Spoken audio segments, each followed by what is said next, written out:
Hello dear friend, आप सभी का इजी लर्न में स्वागत है। आई होप आप सभी अच्छे होंगे और अपनी स्टडी प्रॉपर तरीके से कर रहे होंगे। तो आज हम लोग डीएलएड फर्स्ट सेमेस्टर के कुछ इम्पोर्टेंट क्वेश्चन के बारे में देखेंगे जो कि हिंदी के हैं। ठीक, तो देखिए कौन कौन से क्वेश्चन हैं। देखिए, एक सफल भाषा शिक्षक में कौन कौन से गुण होने चाहिए। जो एक सफल भाषा में जो एक सफल भाषा शिक्षक में कौन कौन से गुण होने चाहिए ये देखेंगे। तो देखिए, एक सफल भाषा शिक्षक के गुण। शिक्षक लेखन में निपुण, जो अध्यापक हैं उनके लेखन में निपुणता होनी चाहिए, मतलब कि कोई भी त्रुटि ना हो। ठीक, वहीं पे 12 नंबर है कि भाषा का पूर्ण ज्ञान हो, और अगर कोई भाषा वो क्लासरूम में पढ़ा रहे हैं तो उस भाषा का शिक्षक को पूर्णतया ज्ञान होना चाहिए। ठीक, तीसरा नंबर जिसे है प्रवाहमय वक्ता हो, प्रवाहमय वक्ता हो। ठीक, उसके बाद चौथा है शिक्षक का उच्चारण शुद्ध होना चाहिए। अगर शिक्षक किसी भी चीज़ का उच्चारण निकाले या बताए तो क्या उसमें शुद्धता होनी चाहिए। ठीक, अगला क्वेश्चन देखेंगे। कह रहा वाक्य को परिभाषित कीजिए। क्या कह रहा है? वाक्य को परिभाषित कीजिए। तो उत्तर देखिए, वाक्य में भाव को अभिव्यक्त करने की क्षमता होती है। वाक्य में भाव को अभिव्यक्त करने की क्षमता होती है। ठीक, वहीं पे अगला क्वेश्चन देखेंगे। वहीं पे अगला क्वेश्चन है वाक्य के अंतर्गत आवश्यक तत्व कौन कौन से हैं। वो जो वाक्य है उसके अंतर्गत पूछ रहा है कि आवश्यक तत्व कौन कौन से हैं। तो देखिए, वाक्य में आकांक्षा, योग्यता तथा 3 आवश्यक तत्व होते हैं। आकांक्षा, योग्यता तथा 3 आवश्यक तत्व होते हैं। ठीक, अगला क्वेश्चन है वाक्य के प्रकार लिखिए। तो देखिए, वाक्य के 3 प्रकार होते हैं। कितने होते हैं? वाक्य के 3 प्रकार होते हैं। कौन कौन से होते हैं? सरल वाक्य, मिश्रित वाक्य, संयुक्त वाक्य। कितने प्रकार होते हैं? 3 प्रकार होते हैं। ठीक, वहीं पे अगला क्वेश्चन है उपेक्षा और अपेक्षा शब्द का अर्थ लिखिए। उपेक्षा और अपेक्षा शब्द का अर्थ आप लोगों को बताना है। ठीक,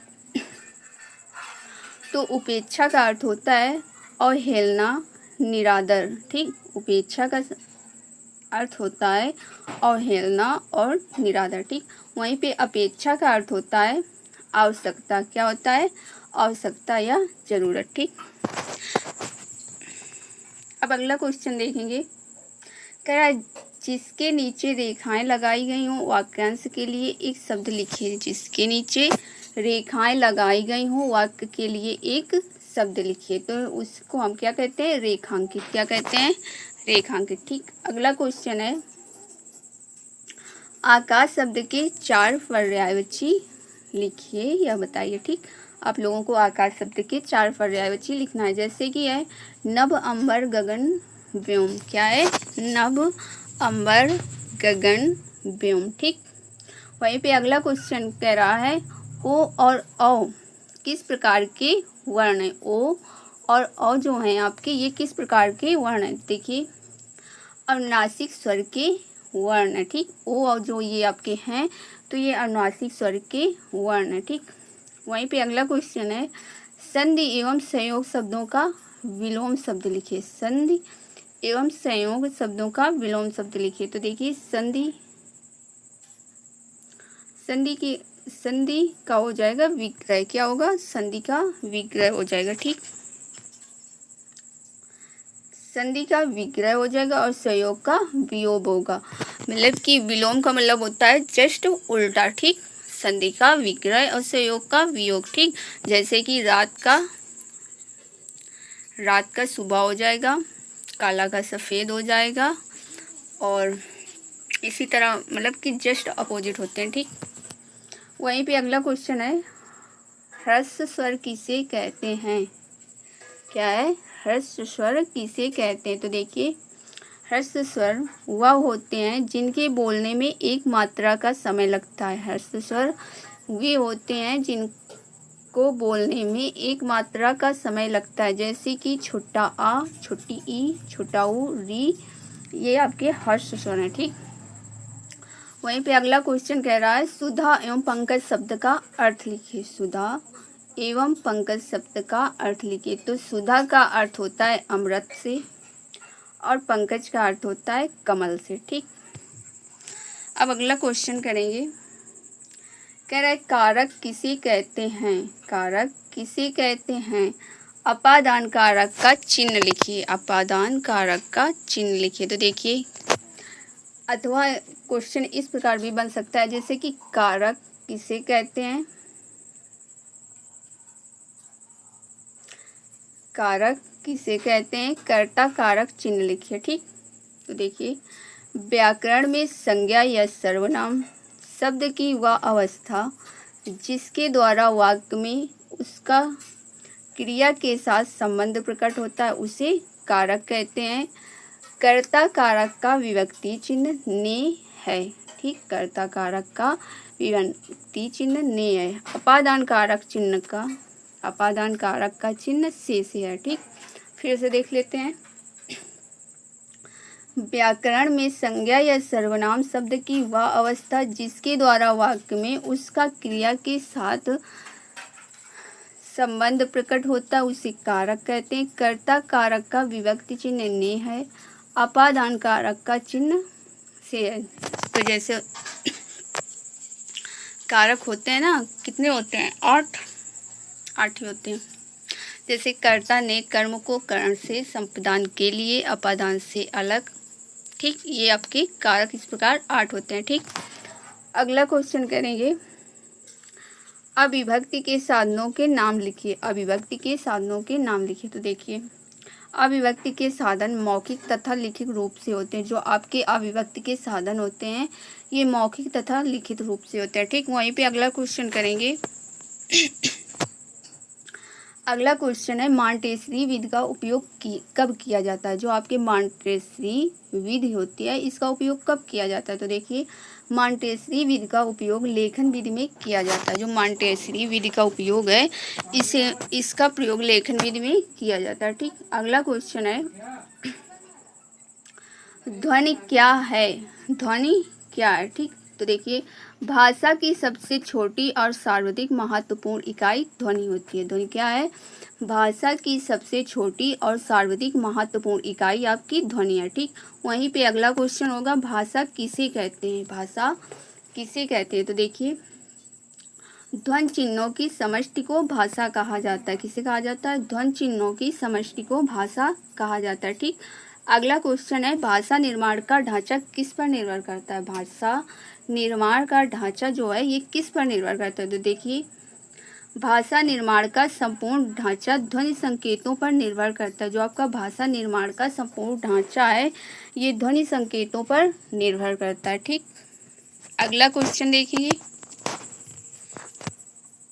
अगला क्वेश्चन है ध्वनि विज्ञापन का संबंध किससे है? जो ध्वनि विज्ञापन है इसका संबंध किस चीज से है पूछा गया है। तो देखिए, ध्वनि विज्ञापन का संबंध श्रवण कौशल से है। ध्वनि जो होती है आपकी इसका संबंध श्रवण कौशल से होता है। श्रवण का मतलब सुनना। ठीक, जब ध्वनि होगी तभी आप लोग सुन पाएंगे। ठीक, बिना ध्वनि के आप लोग नहीं सुन पाएंगे। वही कह रहा है ध्वनि विज्ञापन का संबंध किससे है? तो देखिए, तो इसका हो जाएगा ध्वनि विज्ञापन का संबंध श्रवण कौशल से है। ठीक, अगला क्वेश्चन है हिंदी भाषा में स्वर और व्यंजन कितने होते हैं? जो हिंदी भाषा होती है इसमें स्वर कितने होते हैं और व्यंजन कितने होते हैं ये पूछ रहा है। ठीक, तो देखिए, हिंदी भाषा में 11 स्वर तथा 33 व्यंजन होते हैं। कितने होते हैं?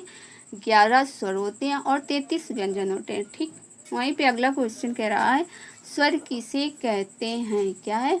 स्वर किसे कहते हैं? तो देखिए, जिन वर्णों का उच्चारण बिना अवरोध के मुंह से निकलता है स्वर कहलाते हैं। जिन वर्णों का उच्चारण बिना अवरोध के मुंह से निकलता है उसे स्वर कहते हैं। ठीक, वही हिंदी में देखिए, छोटा आ से बड़ा आ, छोटी ई, बड़ी ई, छोटा ऊ, बड़ा ऊ, री, ए ओ औ, ये आपके कुल 11 स्वर होते हैं। ठीक, ये आपके स्वर हैं। ठीक, अगला क्वेश्चन देखेंगे दीर्घ स्वर किसे कहते हैं?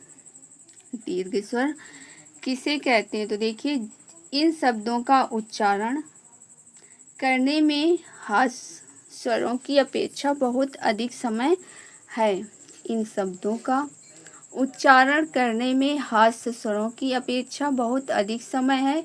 उन्हें दीर्घ स्वर कहते हैं। उन्हें दीर्घ स्वर कहते हैं। जैसे बड़ा आ, बड़ी ई, बड़ा ऊ, ए ओ, और ये आपके दीर्घ स्वर में आ जाएंगे। ठीक, वहीं पे अगला क्वेश्चन करेंगे। अगला क्वेश्चन है, स्पर्शी व्यंजन किसे कहते हैं? स्पर्शी व्यंजन किसे कहते हैं? तो देखिए डेफिनेशन, जब मुख द्वार को बंद करके खोलते हैं, जब मुख द्वार को बंद करके खोलते हैं, जिससे वह उच्चारण स्थानों को स्पर्श करती है, जिससे हुआ मतलब कि जिससे हवा उच्चारण स्थानों को स्पर्श करती है। फिर से देख लीजिए एक बार, जब मुख द्वार को बंद करके खोलते हैं, जिससे हवा उच्चारण स्थानों को स्पर्श करती है, उसे हम स्पर्शी व्यंजन कहते हैं। एग्जाम्पल देखिए, जैसे का, खा, गा, घा, टा, ठा, डा, ढा, ता, था, धा, पा, फा, बा, भा। ठीक, ये आपके स्पर्शी व्यंजन होते हैं। ठीक, अगला क्वेश्चन है स्पर्शी व संघर्षी व्यंजन किसे कहते हैं? ठीक, क्या है? स्पर्शी व संघर्षी व्यंजन किसे कहते हैं? देखिए डिफिनीशन, जब मुख द्वार को बंद करके इस प्रकार बोलते हैं, जब मुख द्वार को बंद करके इस प्रकार बोलते हैं कि हवा स्थानों को कुछ रगड़ती हुई चलती है। जो हवा है ये स्थानों को कुछ रगड़ती हुई चलती है। यथा जैसे कि चा, छा, जा, झा। ये देखिए फिर से देख लेते हैं, जब मुख द्वार को बंद करके, मतलब मुख को, जो ये मुख द्वार होता है, जैसे कि ओष्ठ, यही तो आपकी मुख द्वार है। जब इसको बंद करके इस प्रकार बोलते हैं कि हवा स्थानों को कुछ रगड़ती हुई चलती है, मतलब ये हवा को, स्थान जो हवा होती है उसको रगड़ती हुई चलती है, तो उसे स्पर्शी व संघर्षी, जैसे कि एग्जाम्पल चा, छा, जा, झा। ठीक, अब बोल कर देखिए, चा, छा, जा, ये क्या है? ये हवा के स्थानीय को रगड़ती हुई निकल रही है ना। जैसे बोल के देखिए, चा, छा, जा। आप लोगों को बोलने से ही एहसास हो रहा होगा। ठीक, अगला क्वेश्चन है, कह रहा है भाषा के कितने रूप होते हैं? कह रहा है भाषा के कितने रूप होते हैं? तो देखिए, भाषा के दो रूप होते हैं। कौन कौन से होते हैं? एक तो लिखित भाषा होती है, दूसरी मौखिक भाषा होती है। एक लिखित भाषा होती है और दूसरी मौखिक भाषा होती है। ठीक, वहीं पे अगला क्वेश्चन है, कह रहा अग्नि, अमृत तथा गणेश के दो दो समानार्थक शब्द लिखिए। समानार्थक का मतलब पर्यायवाची भी होता है। ठीक, तो देखिए, अग्नि का हो जाएगा अनल, पावक। वहीं पे अमृत का हो जाएगा पीयूष, सुधा। और गणेश का हो जाएगा लंबोदर, गणपत। ठीक, ये आपके तीनों के दो दो समानार्थक शब्द हैं। ठीक, अब अगला क्वेश्चन देखेंगे, कह रहा है शब्द एवं पद से आप क्या समझते हैं? जो शब्द और पद है इससे आप क्या समझते हैं? तो देखिए, वर्णों के सार्थक मेल को शब्द तथा कविता की कुछ पंक्तियों के मेल को पद कहते हैं। जो वर्णों के सार्थक मेल हैं उनको शब्द कहते हैं। जब मतलब वर्णों को जोड़कर हम उनको जोड़कर बनाते हैं तो वो शब्द बनते हैं। ठीक, वहीं पे कह रहा है तथा कविता की कुछ पंक्तियों के मेल को पद कहते हैं। ठीक, अगला क्वेश्चन है, अंश व अंश में अंतर लिखिए। ठीक, और यही पे क्वेश्चन कुछ इस तरह बन जाएगा कि अंश और अंश शब्द का अर्थ स्पष्ट कीजिए। ठीक, तो एक तो अंश का मतलब होता है कंधा और दूसरा अंश का मतलब होता है भाग। ठीक, आप लोगों को दोनों अंश पता हो गए होंगे। ठीक, अगला क्वेश्चन करेंगे। अगला क्वेश्चन है, अग और उन्मुख शब्द का क्रमशः विलोम लिखिए। अग और उन्मुख शब्द का क्रमशः विलोम लिखिए। तो अग का हो जाएगा विग। क्या हो जाएगा? अग का विग। वहीं पे उन्मुख का हो जाएगा विमुख। ठीक, अगला क्वेश्चन है, कह रहा है भ्रंग और विटप शब्द के क्रमशः दो दो पर्यायवाची लिखिए। किसके? भ्रंग और विटप शब्द के क्रमशः दो दो पर्यायवाची लिखिए। ठीक, तो भ्रंग का हो जाएगा मधुकर भौरा, वहीं पे विटप का हो जाएगा तरु पादप। ठीक, अब अगला क्वेश्चन करेंगे। अगला क्वेश्चन है श्रुतलेख का क्या उद्देश्य है। यही क्वेश्चन कुछ इस तरह भी पूछा जा सकता है कि श्रुतलेख का अर्थ एवं महत्व बताइए। ठीक, जो आपका श्रुतलेख होता है, श्रुत का मतलब सुनकर लिखना। ठीक, श्रुत का मतलब होता है सुनकर लिखना, इसी को हम श्रुतलेख कहते हैं। ठीक, देखिए डिफिनीशन इसकी। श्रुतलेख को अंग्रेजी भाषा में डिक्टेंशन कहते हैं। जो श्रुतलेख को हम लोग अंग्रेजी भाषा में डिक्टेंशन कहते हैं। अध्यापक बच्चों को कक्षा 5 में ही श्रुतलेख, मतलब जो अध्यापक हैं वो बच्चों को कक्षा 5 में सुलेख तथा श्रुतलेख की शिक्षा देना शुरू कर देते हैं। ठीक, करना मतलब शुरू कर देते हैं। तो अच्छा होगा, श्रुतलेख सुनकर लिखा जाता है, शिक्षक बोलता जाता है और छात्र उसे लिखते जाते हैं। ठीक, जो श्रुतलेख होता है तो इसमें क्या रोल होता है कि जो अध्यापक होते हैं वो बोलेंगे और जो स्टूडेंट होंगे वे लिखेंगे। ठीक, श्रुतलेख का उद्देश्य शब्द तथा वाक्यों को दुरुस्त करना होता है। जो श्रुतलेख होता है वो क्या होता है, शब्द और वाक्यों को दुरुस्त करने के लिए होता है, मतलब अपनी लिखावट में सुधार करने के लिए होता है। ठीक, तथा लिखने में तीव्रता का विकास होता है। और जो लिखने में होती है इस सुलेख, जो अगर टीचर लोग बोल के लिखाते हैं तो इसमें क्या होती है, लिखने की स्पीड बढ़ जाती है। ठीक, धीरे धीरे अभ्यास बन जाती है, लिखने की स्पीड बढ़ने लगती है। ठीक, अगला क्वेश्चन करेंगे। छा वर्ण किसके योग से बना है। जो छा वर्ण है ये किसके योग मतलब किसको जोड़कर बनाया गया है। तो देखिए वर्ण का प्लस सा के योग से बना है, वर्ण का प्लस सा के योग से बना है। ठीक, अब अगला क्वेश्चन करेंगे। अगला क्वेश्चन है व्यंजन का अभिप्राय स्पष्ट कीजिए, या अथवा व्यंजन किसे कहते हैं। तो देखिए जिन वर्णों के उच्चारण में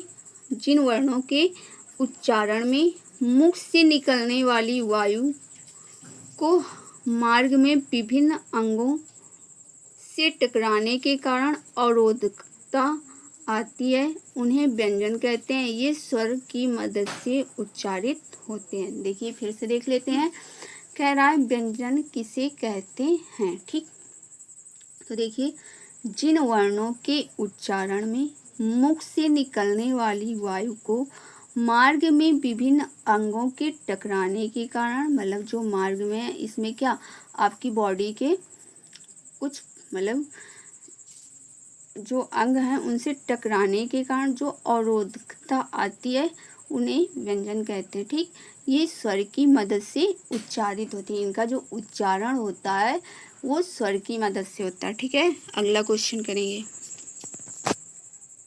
अगला क्वेश्चन है हिंदी भाषा के कौशलों के नाम लिखिए। जो हिंदी भाषा के कौशल हैं उनके देखिए ना, हिंदी भाषा के कौशल जैसे कि सुनना, बोलना, पढ़ना, लिखना, ये आपके हिंदी भाषा के कौशल है। ठीक, वहीं पे अगला क्वेश्चन हो जाएगा अनुनासिक किसे कहते हैं। अनुनासिक किसे कहते हैं। तो देखिए जब मुख द्वार बंद करके खोला जाता है, जब मुख द्वार बंद करके खोला जाता है किंतु साथ ही नासिक विवर भी खुला रहता है, साथ ही नासिक विवर भी खुला रहता है। यथा जैसे कि अंगा इया,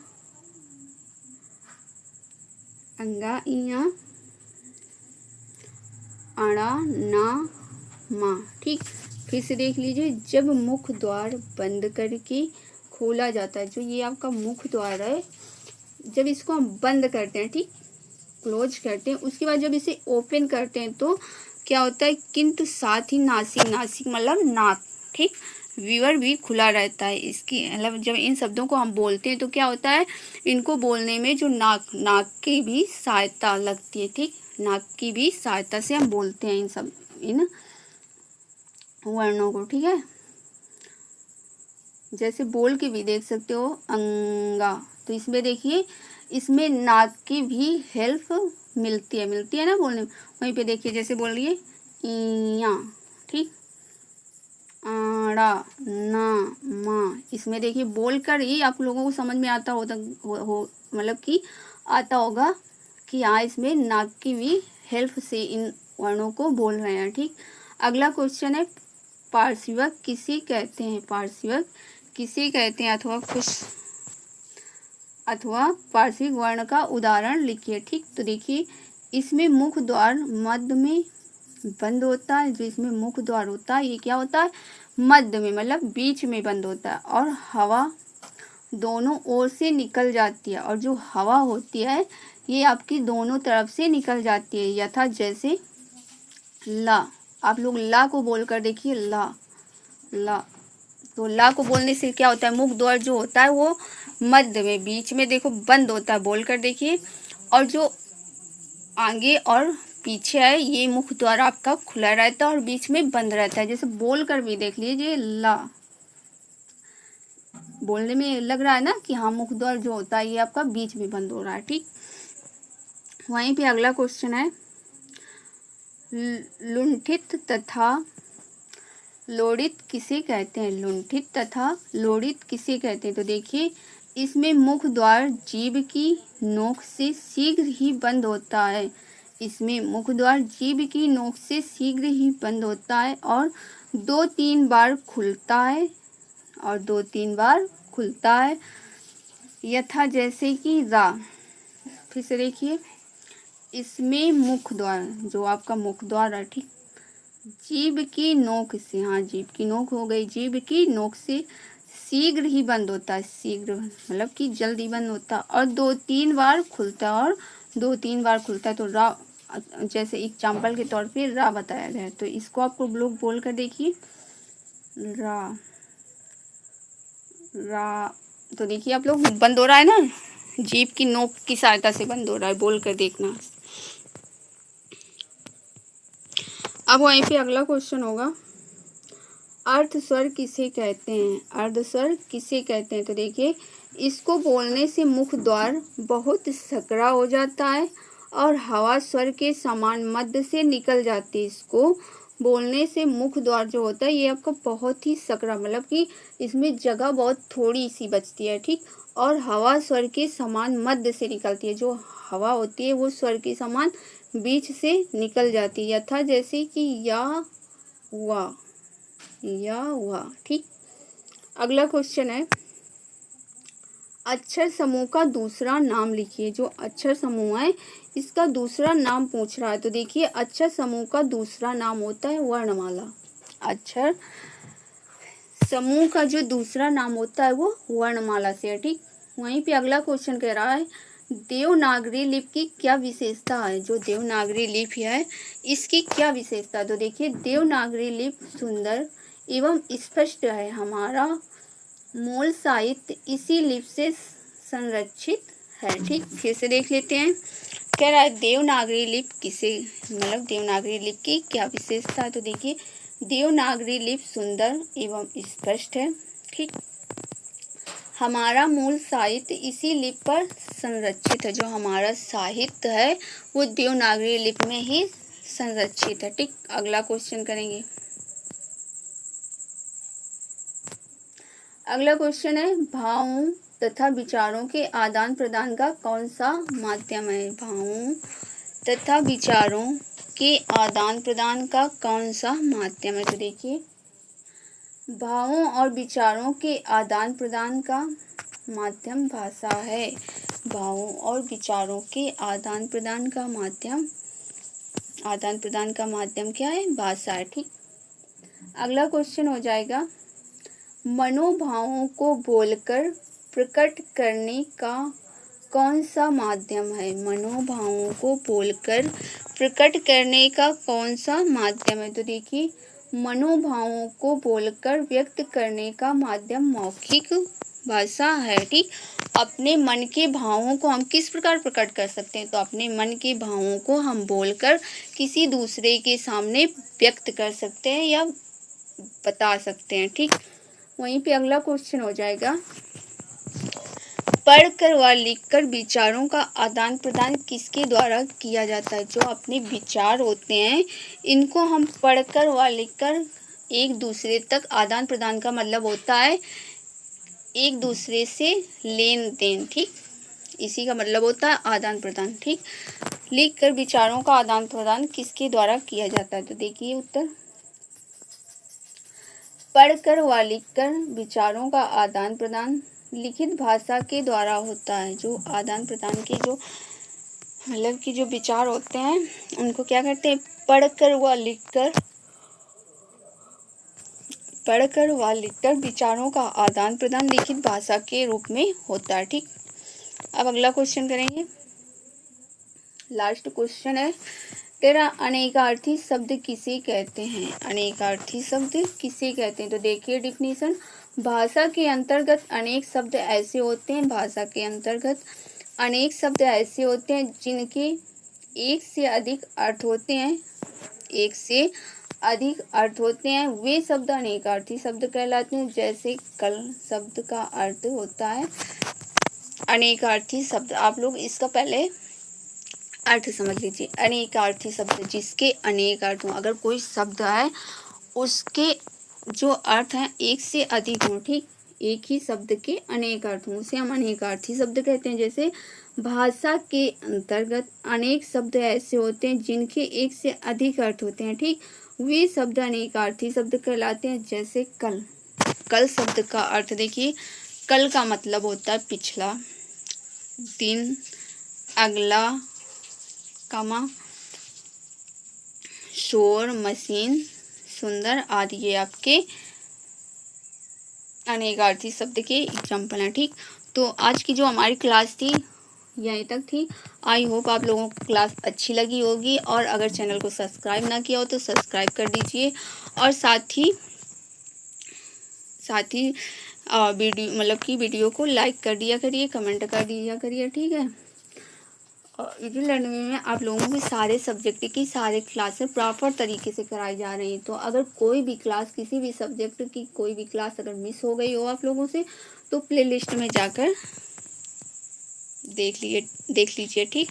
तो आज की जो क्लास थी यहीं तक थी, मिलते हैं नेक्स्ट क्लास में, तब तक के लिए take care, bye bye, see you soon.